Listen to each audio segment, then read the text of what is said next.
星廚呢間餐廳呢，總共有4層樓咁高，面積呢就大概係15000平方尺。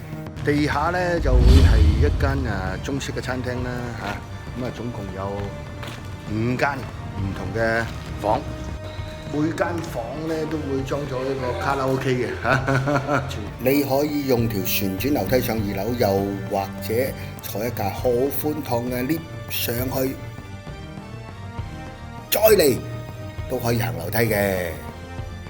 2樓咧就係一間西餐廳嚇，呢度咧就係個酒吧啦嚇，呢邊咧就係個舞台嚇，晚晚有 live band，食完飯聽下歌，飲杯酒，哎呀爽啊爽啊！3樓咧就會做成一個私房菜。間 VVIP 房咧就會可以坐到20個人嘅一個台啦嚇，咁招呼朋友嚇，非常之好啦。呢邊咧就將會一個大屏幕喺嗰度啦嚇，咁啲朋友就可以嚟開一啲小型一啲嘅 party 啦。4樓上邊咧就係寫字樓嚟嘅。至於啲菜式有啲咩特別，下一集先同你講啦嚇。